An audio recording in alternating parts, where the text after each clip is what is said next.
అందరికీ నమస్కారం అండి ఫ్రెండ్స్. మనకి ఇప్పుడిప్పుడే మరొక ముఖ్యమైన అప్డేట్ అయితే రావడం జరిగిందండి. అదేమిటంటే రిటైర్మెంట్ ఉద్యోగులకు కేంద్రం మరొక గుడ్ న్యూస్ అంటూ ఇప్పుడిప్పుడే మనకు ఒక ముఖ్యమైన అప్డేట్ అయితే రావడం జరిగిందండి.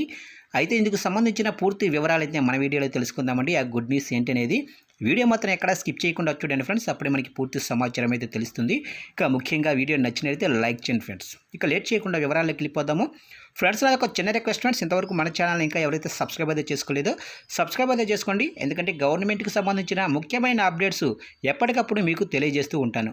ఇక లేట్ చేయకుండా వివరాల్లోకి వెళ్ళిపోదాము. ఇక కేంద్ర ప్రభుత్వ ఉద్యోగులకు ఇక ఎలాంటి టెన్షన్ ఉండదు.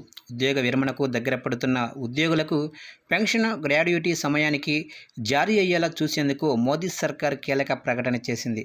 ఈ మేరకు department of pension and pensioners welfare మార్గదర్శకాలు జారీ చేసింది. ఇక పెన్షన్ గ్రాడ్యుటీ జారీ విషయంలో ఎలాంటి జాప్యం జరగకుండా చర్యలు చేపట్టింది. ఈ మేరకు అక్టోబర్ 25, 2024 ఆఫీస్ మెమోరాండం ఇచ్చింది. రిటైర్మెంటు బెనిఫిట్స్ సరైన సమయానికి ఇచ్చేలా చూడటం కీలకమని పేర్కొంది. ఇక అందుకోసం పెన్షన్ పేమెంట్ ఆర్డర్ పీపీఓ జారీకి ప్రాసెస్ ముందుగానే ప్రారంభించాలని స్పష్టం చేసింది. ఇక దీంతో రిటైరింగ్ ఉద్యోగులకు ఎలాంటి టెన్షన్ లేకుండా పదవీ విరమణ చేసేందుకు అవకాశం లభిస్తుందని పేర్కొంది. ఇక కొత్త మార్గదర్శకాల్లో ప్రధానంగా డిపార్ట్మెంటల్ హెడ్స్ కీలకమని పేర్కొంది. డిఓపిపిడబ్ల్యూ ప్రతి నెల 15వ తేదీలోపు వచ్చే 15 నెలల రిటైర్ అయ్యే ఉద్యోగుల జాబితా తయారు చేయాలని పేర్కొంది.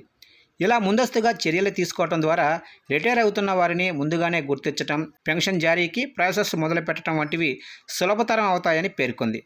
ఇక రూల్ 52 ప్రకారం హెడ్ ఆఫ్ డిపార్ట్మెంటు ప్రతి నెల 15వ తేదీలోపు జాబితా తయారు చేయాల్సి ఉంటుంది. ఇక వాటిని అకౌంట్స్ ఆఫీసర్లకు పంపించాలి. వారు అవసరమైన తనిఖీలు చేసి ఉద్యోగి విరమణ చేసే కనీసం 2 నెలల ముందుగా పెన్షన్ పేమెంట్ ఆర్డర్ పీపీఓ జారీ చేయాల్సి ఉంటుంది. ఇది పెన్షన్ గ్రాడ్యుటీ మంజూరులో ఏ జాప్యం జరగకుండా చూస్తుందని కేంద్రం తెలిపింది. ఇక రూల్ 56, రూల్ 57 ప్రకారం రిటైర్మెంట్కు 1 ఏడాది ముందుగానే పెన్షన్ ప్రాసెస్ ప్రారంభించాల్సి ఉంటుందని కొత్త మార్గదర్శకాల్లో గుర్తు చేసింది డిఓపిపిడబ్ల్యూ. ఆ సమయంలోనే సర్వీస్ వెరిఫికేషన్, సర్వీస్ బుక్లోనే లోపాలను చక్కదిద్దటం వంటివి ఉంటాయని స్పష్టం చేసింది. ఇక ముందస్తుగా సర్వీస్ వెరిఫికేషన్ పూర్తి చేయటం, గవర్నమెంట్ అకామిడేషన్ వివరాలు తీసుకోవటం చాలా ముఖ్యమని పేర్కొంది. ఇక ఇవన్నీ 1 ఏడాది ముందుగానే ప్రారంభించాలని తెలిపింది. ప్రధానంగా అకౌంట్స్ ఆఫీసర్లకు ఈ నిర్దిష్టమైన కాల వ్యవధిని సూచించింది.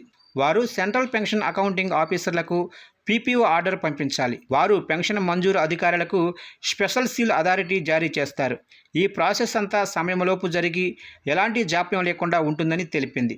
అన్ని మంత్రిత్వ శాఖలు, ఆయా విభాగాలు కొత్త మార్గదర్శకాలను పాటించాలని కోరింది.